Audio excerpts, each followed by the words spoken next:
Welcome to Karmic Dynasty. Today I'll be hosting and presenting this wonderful topic.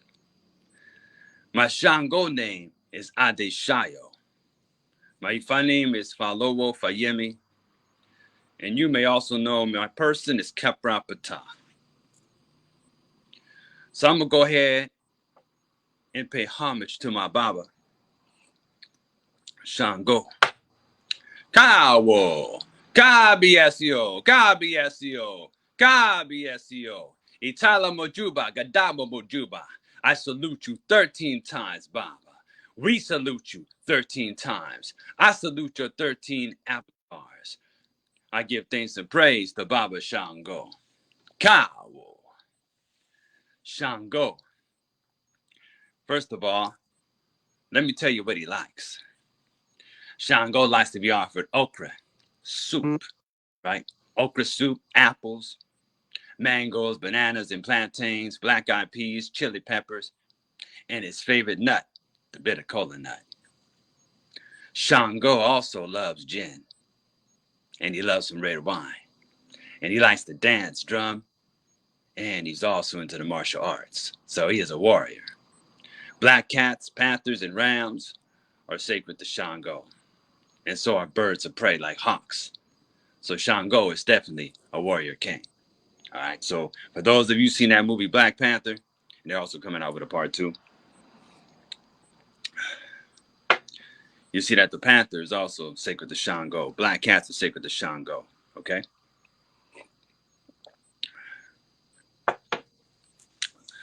So peace and blessings, family. Today we're going to talk about the power of Shango, the king. Now, Shango is a Yoruba deity called an Orisha. Orishas are forces of nature, and they act as our guides and our guardians. We each have a male and female Orisha assigned to us by Olodumare or Olorun. And Olorun has been interpreted to be the supreme being according to the Yoruba. Now, the Yoruba, there are people who originated in southwest Nigeria. Okay, so I'm going to give you a little bit of history. Now, the name Shango also contains the word Shan, which means to split. Okay, the axis over the A is actually facing upwards toward the right, if you're familiar with the Yoruba language. Okay, when it has that part, Shan, meaning it's split. And we also know that Shango is also known as the stone thrower, Jakuta. So in African Voodoo, he is known as Sobo Ebioso. Okay, now he's the Orisha of storms, thunder, lightning, and fire, as well as royalty. The Black Panther, black cats in general, remember, they're sacred to Shango. All right.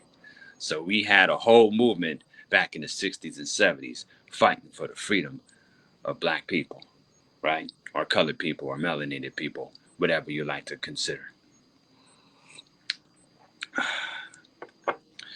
Now, there's Shango the Arumale, and there's also Shango the ancestor. As an ancestor, he was the fourth emperor, or Alafin, of Oyo. Alafin means ruler of the palace.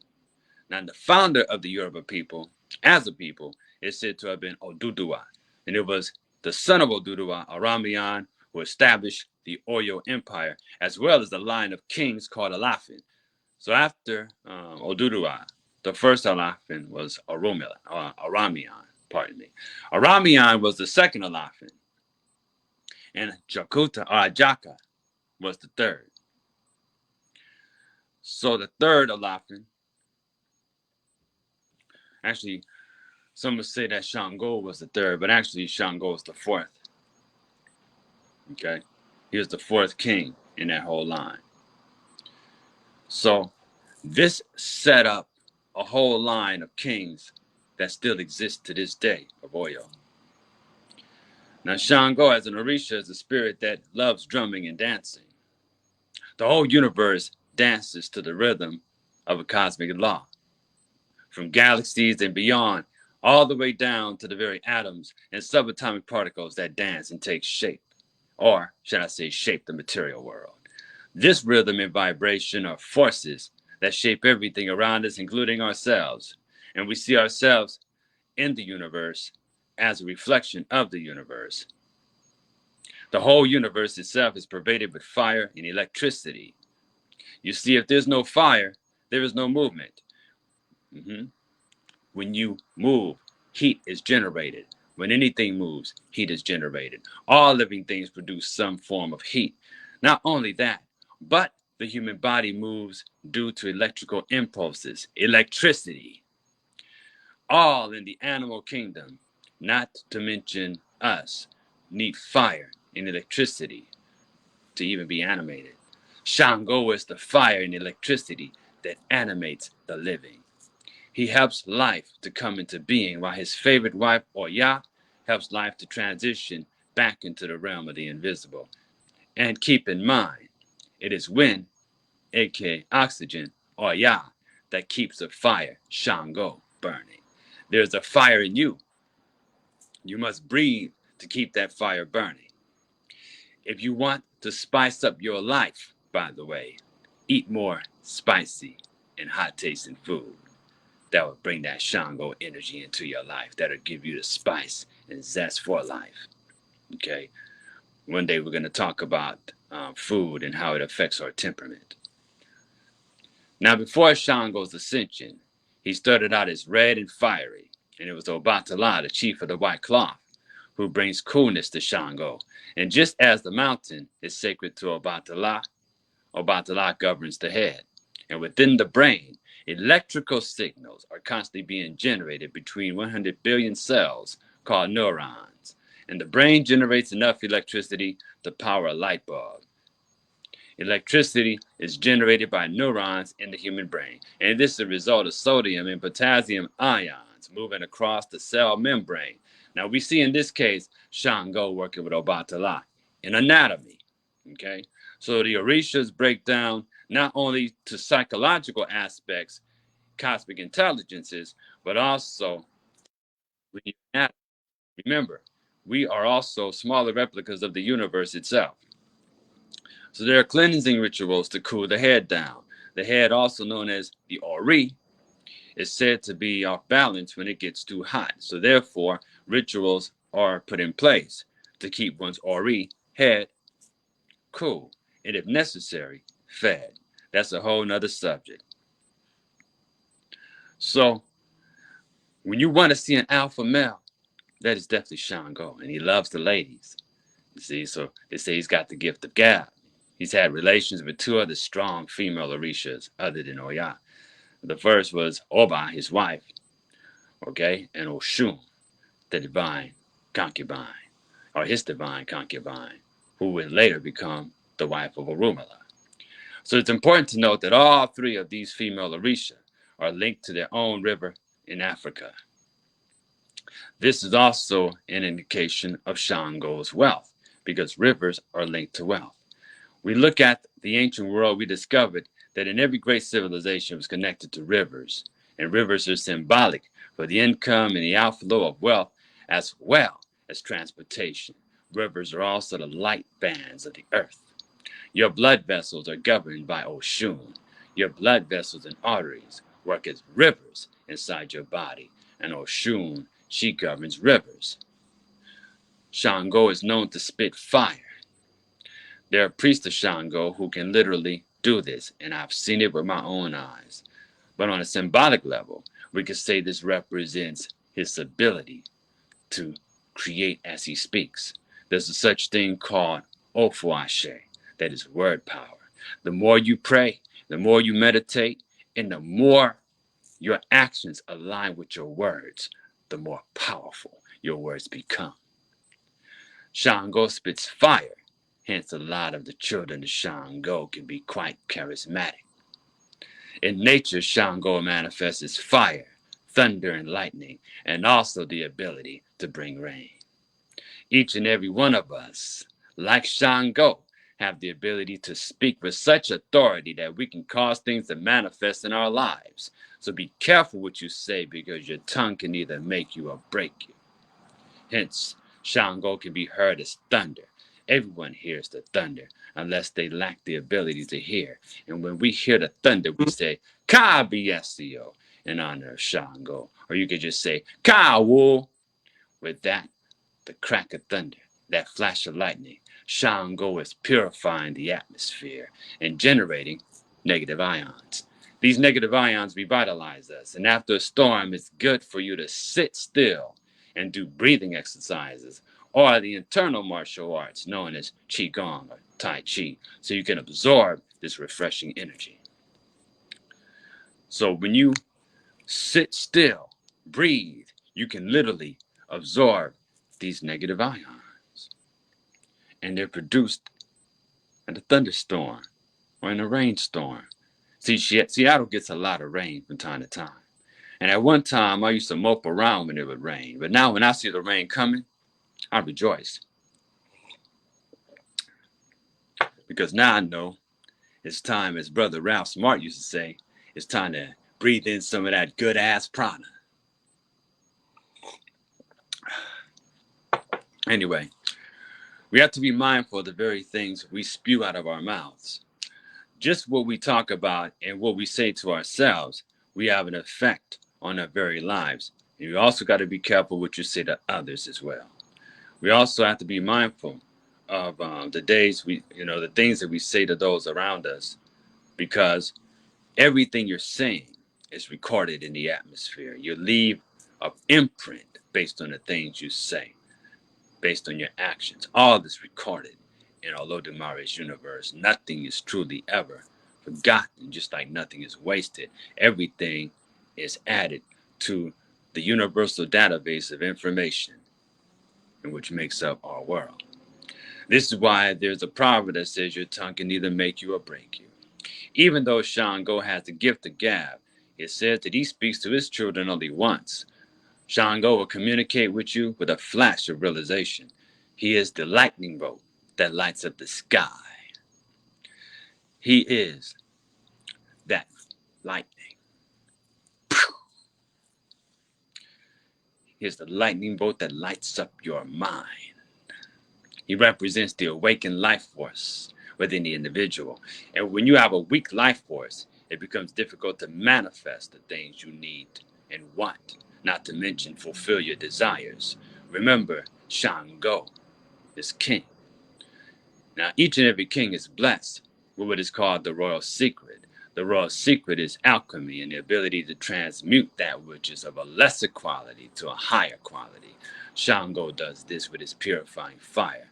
Shango is Ebioso, the bird of fire, the phoenix, and the phoenix is a legendary bird who is composed of fire. And when it dies, it burns itself up and arises as a new phoenix from his own ashes.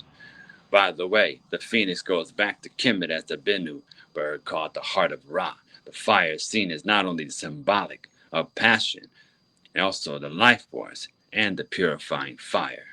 But it's through fire that nature is renewed whole. Shango is all about living to the fullest. Now there's a story about how Shango had made his two best generals fight to the death. And one of the generals came after him. And because he was embarrassed, having been challenged by one of his own generals, the story says that it caused him to flee, and all the other women that were with him, right? It said Oba and Oshun, they left him. But Oya's the one that stayed by his side. And she was with him even when it said that he was supposed to have hanged himself. Once he hanged himself, he fused with Obatala.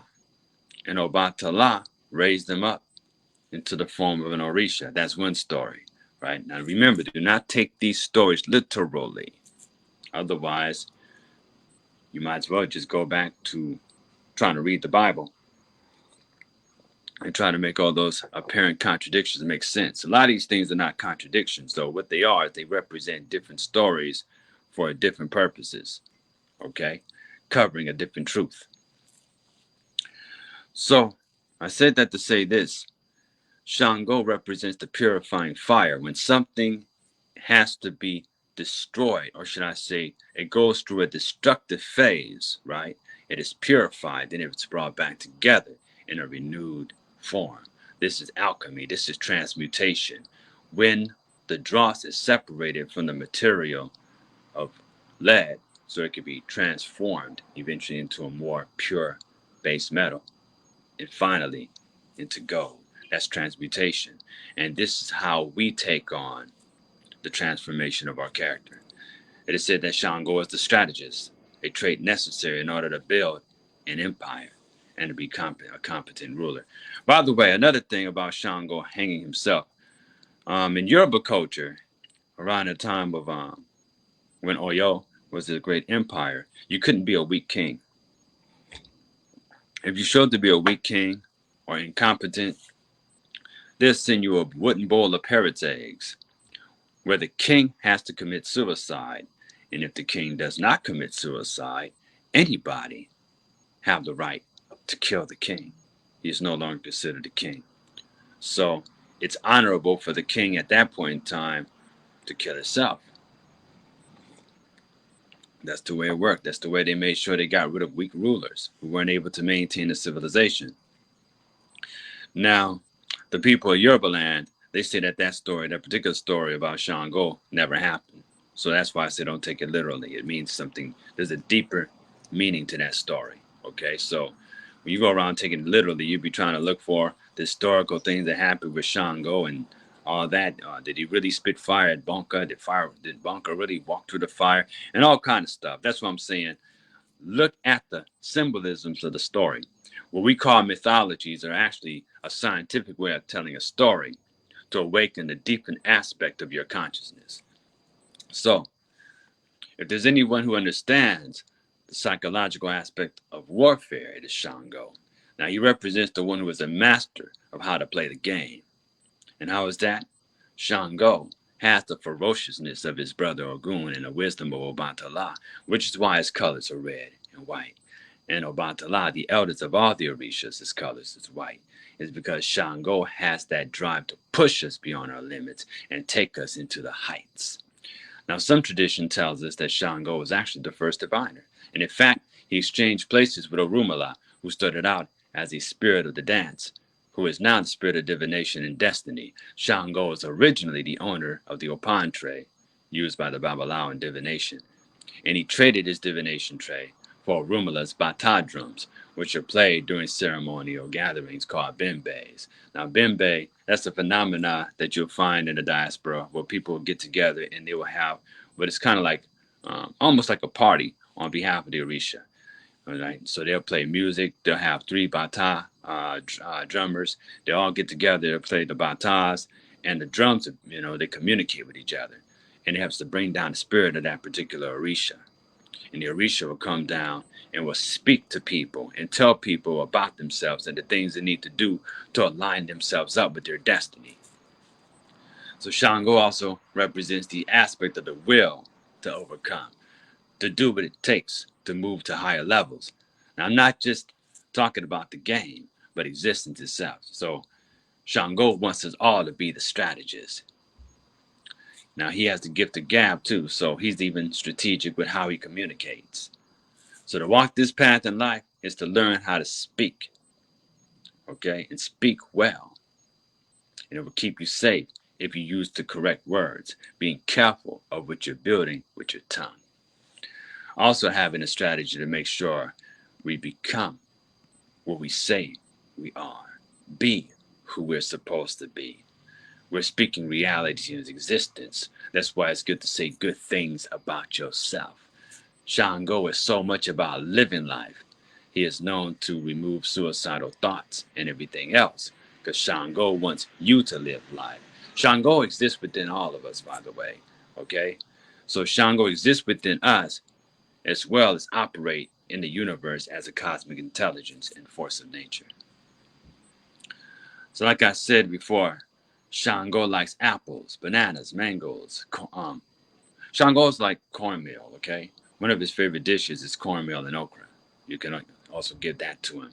He loves some black-eyed peas. Shango is about that soul food.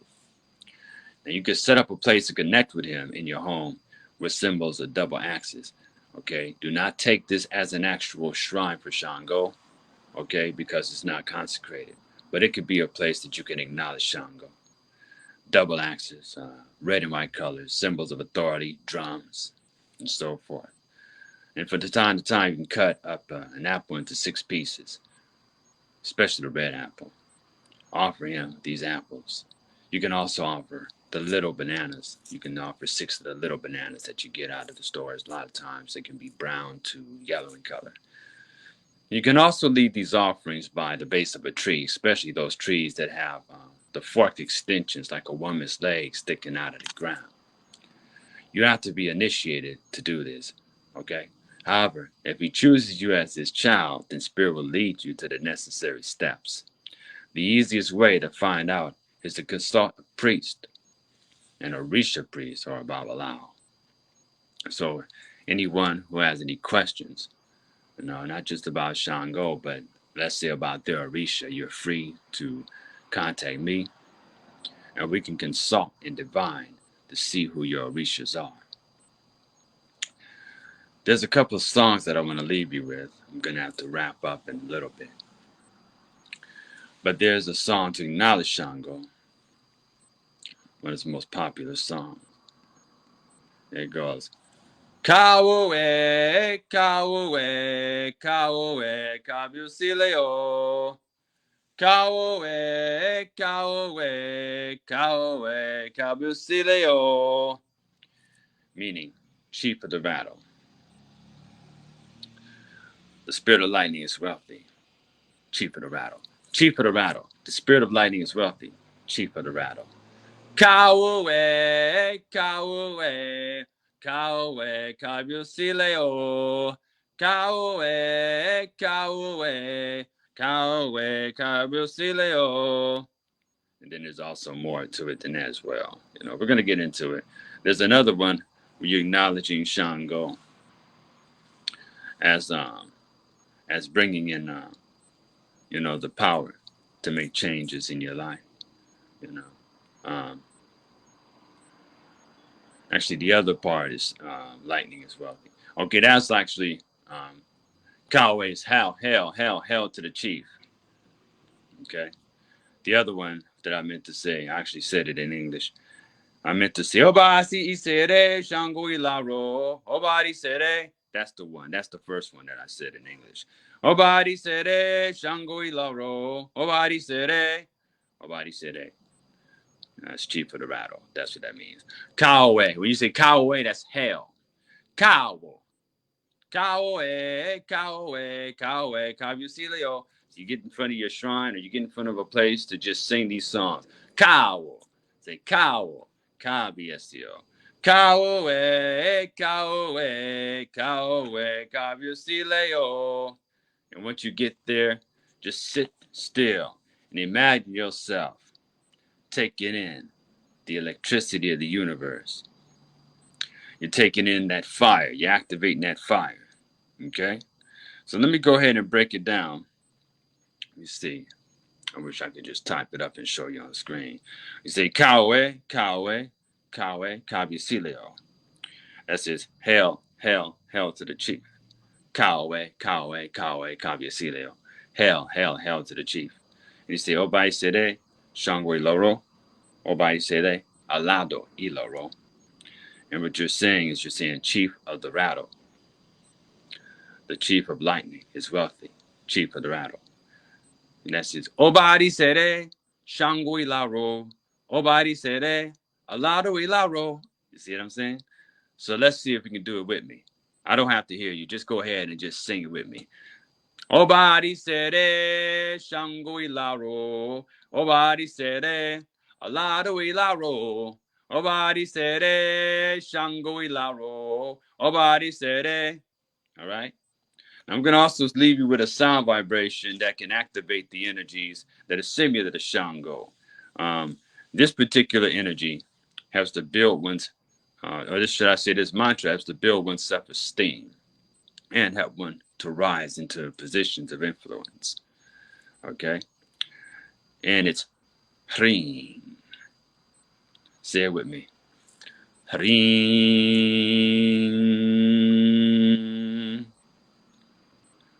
Hrim.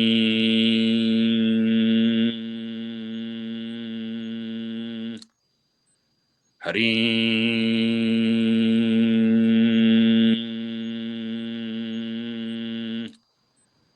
Hrim.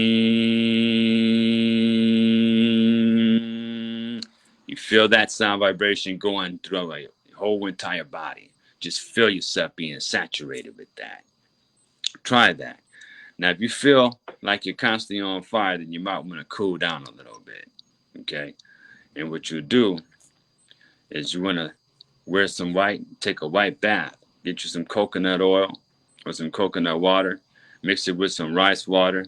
Mix it with a little bit of eggshell white powder or eggshell powder. We call it cascarilla. You can order that online. It looks like it says cascarilla. I think you can spell that Cascrilla. Order that online, okay? And just burn a white candle and meditate. Try to do that for a day to just cool off when you think you're getting a little too hot. The thing that I like about the Yoruba tradition is it teaches about coolness. You know, now Shango can be pretty hot. That's why he needs the coolness of Obatala. This is where it comes in to make sure that you're connecting with that higher aspect of yourself. Every king had a council of elders. Kings couldn't just do whatever they want to. You see what I mean? So if you are planning on building your kingdom, then connect with those who are experienced. Have a council of elders. Have a connection with those who are experienced. Stay away from those who will drag you down, and only be around those who are trying to move up